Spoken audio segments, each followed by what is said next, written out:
했으면 좋겠는데요. 우리 오늘 본문 1절부터 쭉 한번 살펴보면 계속해서 반복해서 나오는 단어가 하나 있습니다. 어떤 단어일까요? 마음이라는 단어입니다. 마음을 같이하여 한 마음을 품어 오직 겸손한 마음으로 이 마음을 품으라. 예수 그리스도의 마음이니. 무려 5절까지 5번이나 마음이란 단어가 등장을 하는데 왜 그럴까요? 마음이 중요하기 때문에 그래요. 마음이 너무 중요합니다. 그런데 마음이 중요한데 마음이 보일까요? 마음이 어디 있을까요? 마음이 눈에 보이지는 않아요. 그런데 우리가요, 이 가슴 아픈 이를 만나면 이 가슴을 치면서 이러지 않습니까? 마음이 아파서. 마음이 아픈 걸 보면 이 팔과 다리처럼 신체의 일부분이 아님에도 불구하고 어딘가에 마음이 있는 것 같아요. 마음이 과연 어디에 있을까요? 한번 가르쳐 보세요. 내 마음은 어디에 있다? 대부분의 분들이 여기라고 이렇게 가르치는데 보이지가 않잖아요. 그래서요, 고대 히브리인들은 이 마음이 어디 있을까? 이 마음이 너무 중요한데 그 사고관이 어떠냐면 우리 인체에서 가장 깊숙한 곳 가운데 중심에 이 마음이 있다, 그렇게 생각했어요. 그래서 예레미야 12장 2절에 보면 이런 말이 있는데, 그들의 입은 주께 가까우나 마음은 주께서 머니이다 해서 마음이라는 단어에, 여러분 가진 성경에 보면 작은 괄호 1번이 나와요. 예레미야 12장 2절에 보면. 그런데 그 1번하고 뒤에 난해주에 보면, 밑에 난해주에 보면 뭐라고 기록되어 있냐면 히브리어로 콩팥이다, 이렇게 기록되어 있어요.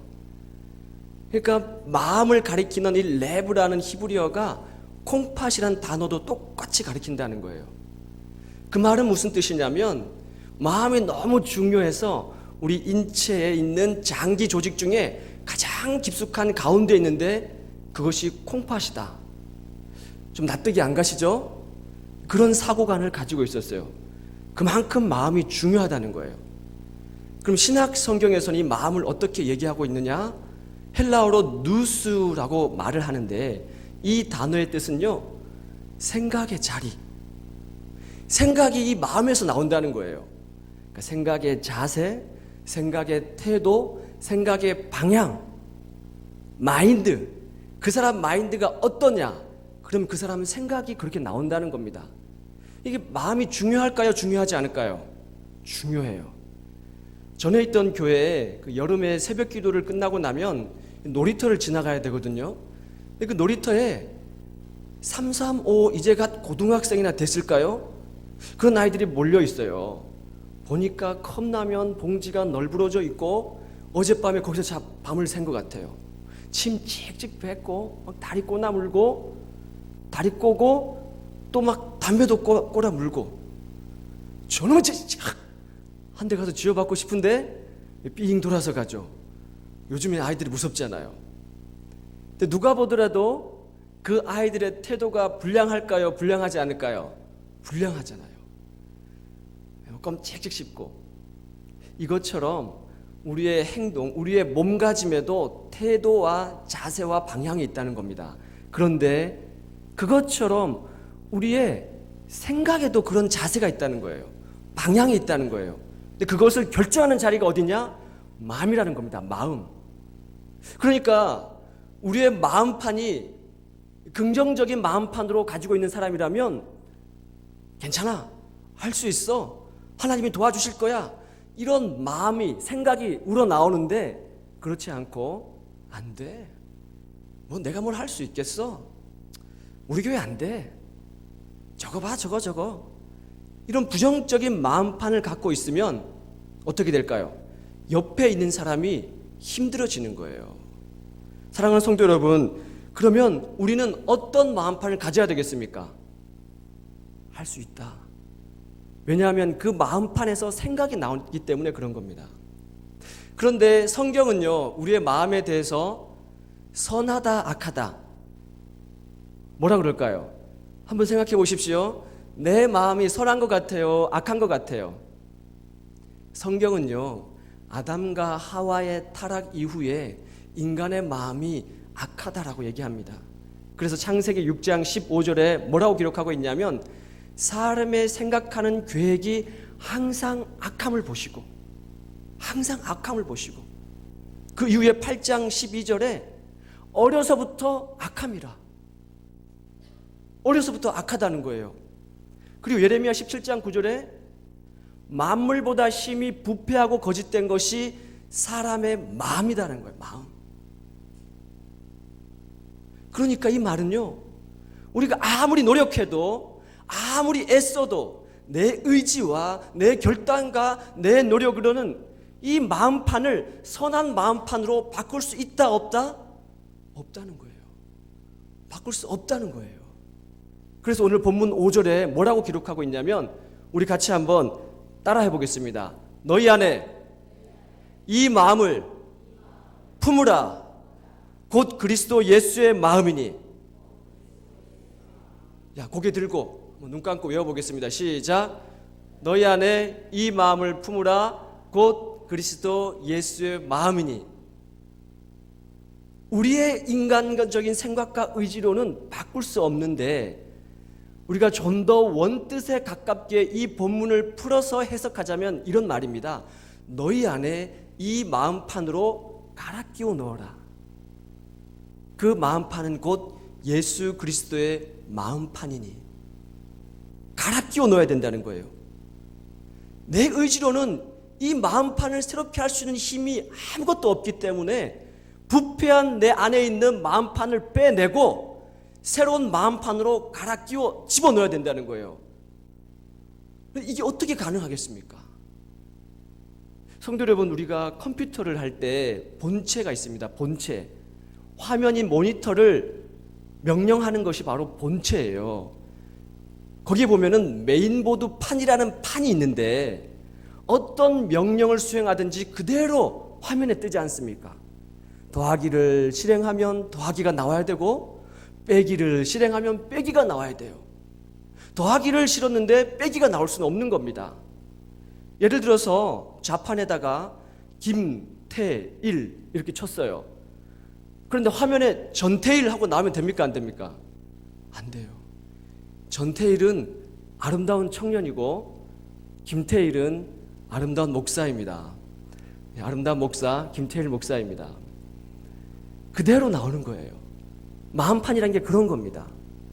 예수님께서 이 땅에 오셔서 씨 뿌리는 자의 비유, 천국 비유를 하실 때 반드시 빼놓지 않고 하는 비유가 하나 있는데 그것은 씨 뿌리는 자유입니다. 씨 뿌리는 자의 비유.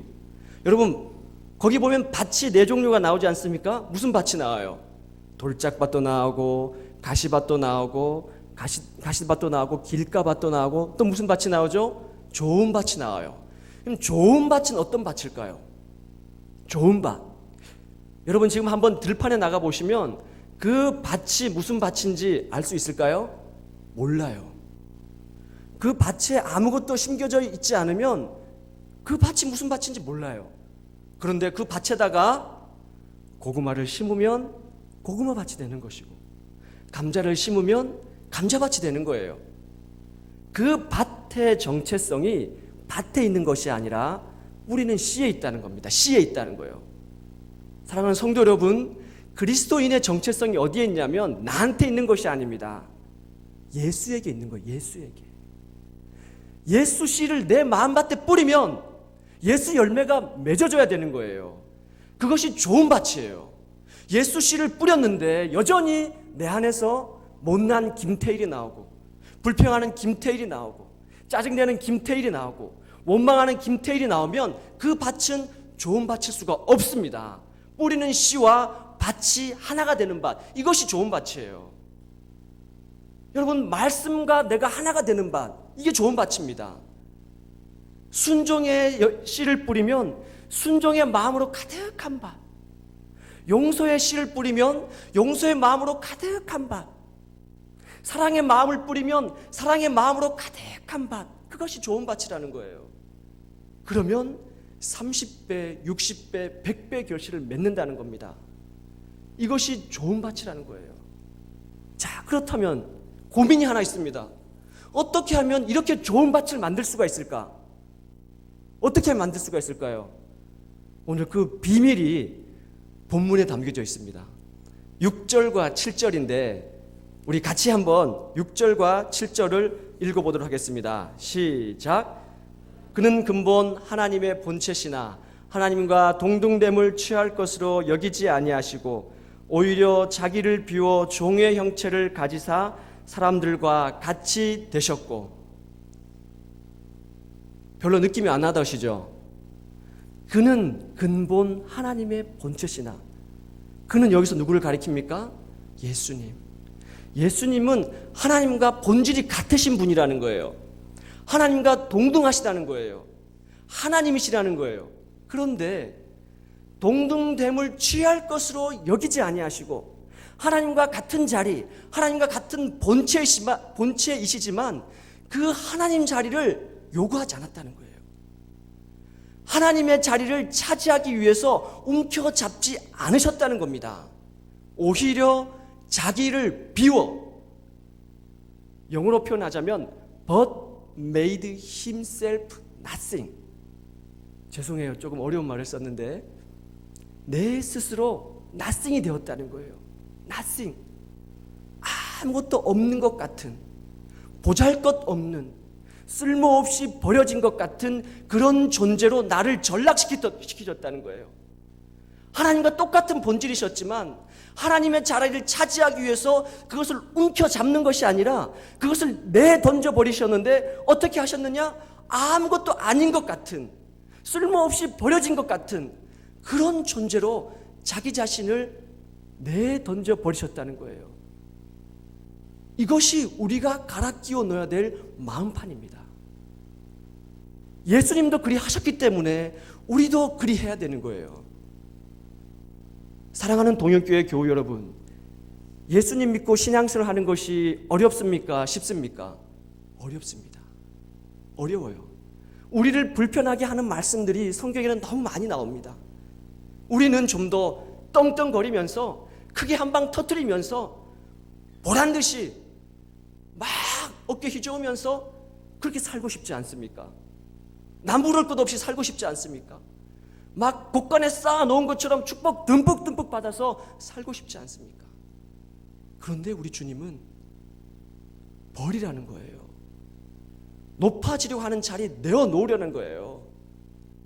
something, 어떤 특별한 것. 하나님은 something, 어떤 특별한 자리에 있는 분이지만 그러나 그 something을 버리시고 nothing이 되셨다는 거예요. 우리는 다 저마다 그 자리를 요구하지 않습니까? 더 높아지려고 하지 않습니까? 더 하나님 자리에 올라가려고 발버둥 치지 않습니까? 그런데 예수님은 그 자리를 내어 버리셨다는 거예요. 신앙생활 하는 것이 쉬운 것이 아닙니다. 이 땅에 주님은 종으로 오셨습니다. 종으로. 이 마음판을 우리가 갈아 끼워 넣을 때 예수 그리스도의 마음판이 되는 것입니다. 제가요, 초등학교를 시골에서 나오고 첩첩산중 두메산골에서 나왔는데 중학교 1학년 때 서울로 유학을 왔습니다. 그때는 유학이라고 그러더라고요. 제가 제일 먼저 찾아간 곳이 교회를 찾아갔어요. 집 옆에 교회가 있더라고요. 그때부터 제가 전도사로 나갈 때까지 그 교회에 신앙생활을 했어요. 중고등부 시절 때 고등학교 2학년이었는가 9시에 예배를 드리러, 중고등부 예배를 드리러 교회에 왔는데 전도사님이 단위에 올라오시더니 이런 말씀을 하셨습니다. 오늘이 마지막 예배라는 거예요. 우리는 깜짝 놀랐습니다. 납득이 안 되는 거예요. 전도사님과 몇 년 지나면서 너무 깊은 정이 들었거든요. 토요일 되면 지하 중고등부 예배실에 와가지고 막 뜨겁게 찬양하고 기도하고 노방에 나가서 기타 치면서 전도하고 쉬는 날이면 전도사님 살고 있는 기숙사 가가지고 막 맛있는 거 사달라고 그러고 너무 깊은 정이 들었는데 오늘이 마지막이라 그러는 거예요. 학교에 문제가 생겨서 모두 다 집으로 돌아가야 된다는 겁니다. 그때 막 학내 사태가 있었어요.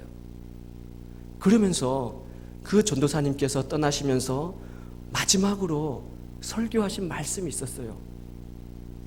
그 말씀을 저는 아직도 간직하고 있는데 그 제목이 뭐냐면 성육신과 십자가였어요. 성육신과 십자가. 오늘 이 본문이었습니다. 하나님이 종이 되셨다는 거예요. 하나님이 우리를 사랑하셔서 인간이 되셨는데 그것도 그냥 인간이 아니라 가장 낮고 천한 자의 인간이 되셨다는 거예요. 여러분은 별로 감동이 없잖아요, 지금. 그런데 고등학생인 저에게 그때 그게 제게 너무 깊게 다가왔어요.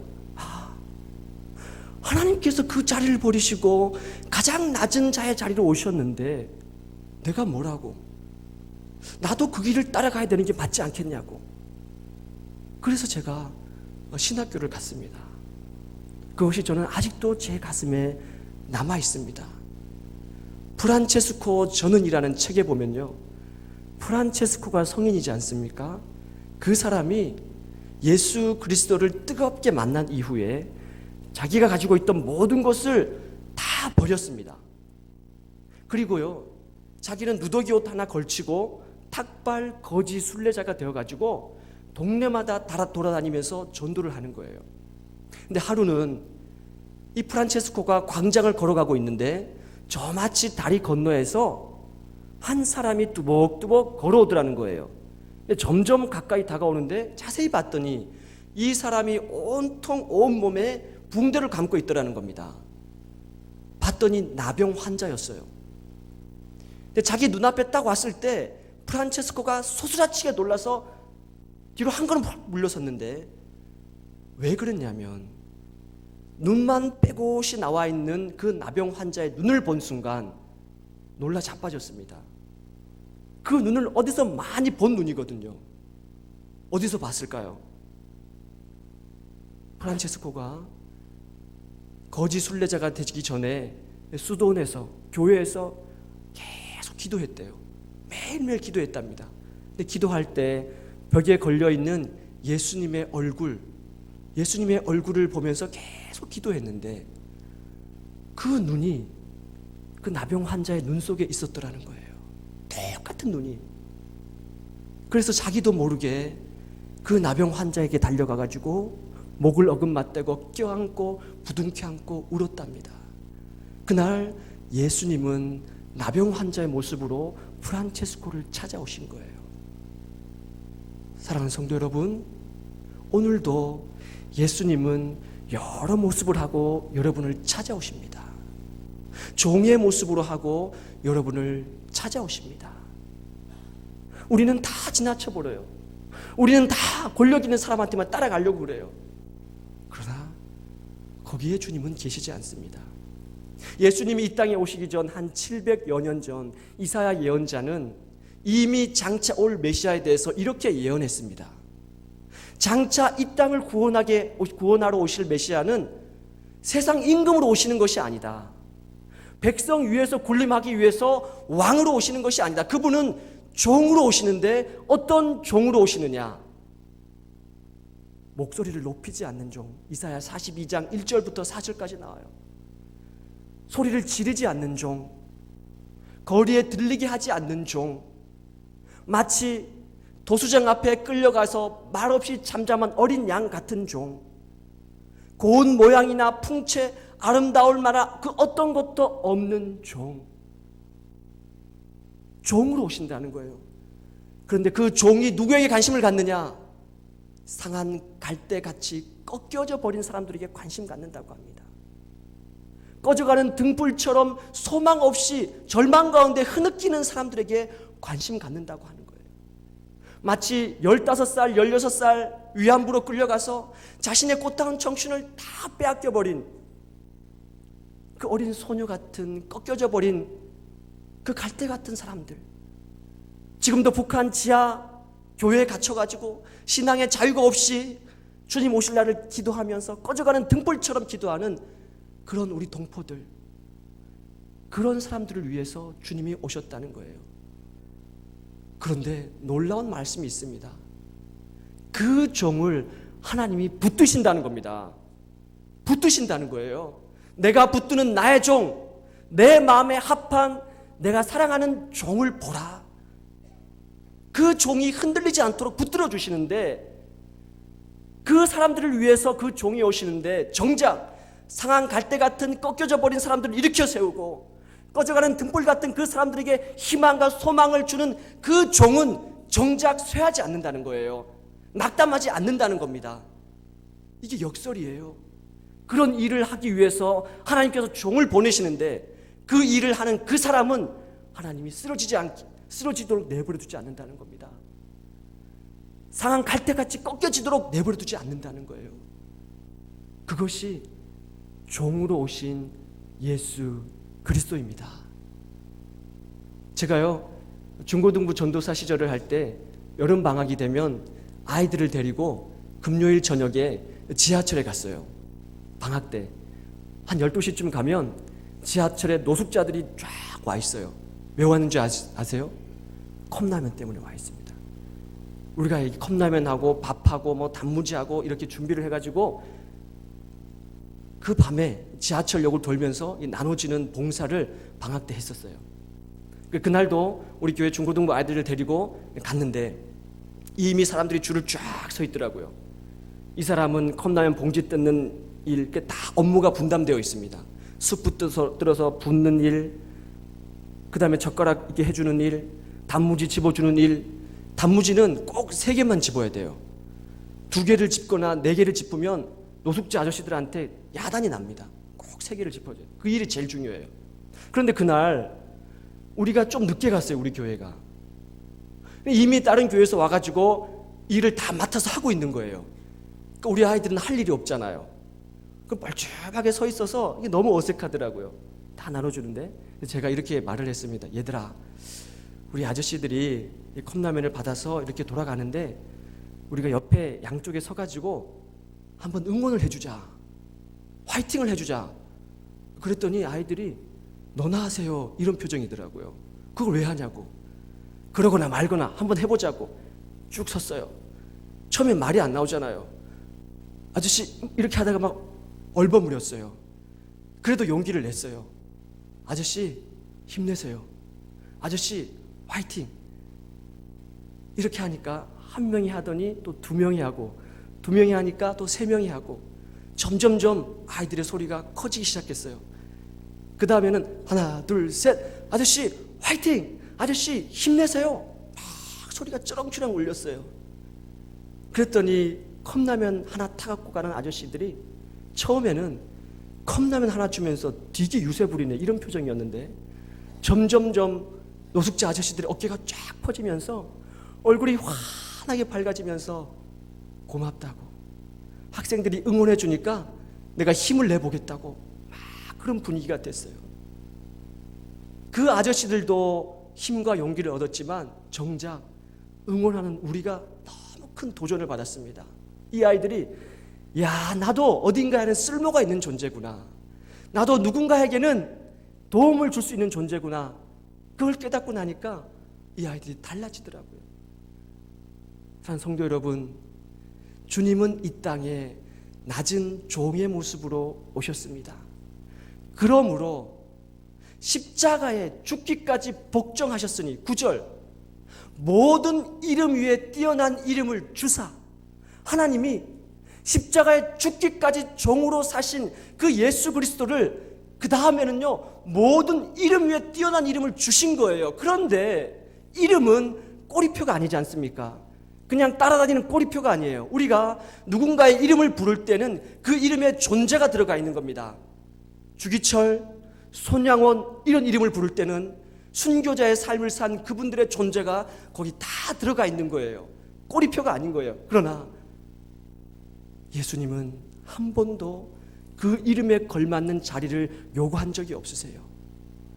그 이름에 걸맞는 하나님 같은 자리를 달라고 한 번도 주님은 그 이름에 걸맞는 자리를 요구한 적이 없으시다는 겁니다. 오히려 사람들이 세상 임금을 삼으려고 할 때, 오병이의 기적을 펼치시고 수많은 기적과 이사를 행할 때 수많은 사람들이 따라와가지고 왕이 되어달라고 할 때 예수님은 미련 없이 그 자리를 버리셨습니다. 그리고 한적한 곳으로 가서 기도하셨어요. 빌립보서 2장 5절부터 11절 이 말씀은요, 그리스도의 찬가입니다. 찬가. 신약 성경에 가장 오래된 그리스도의 찬가예요. 아주 귀한 자료입니다. 그런데 이 그리스도의 찬가가 태평할 때, 아무 탈 없을 때 불렀느냐? 아니에요.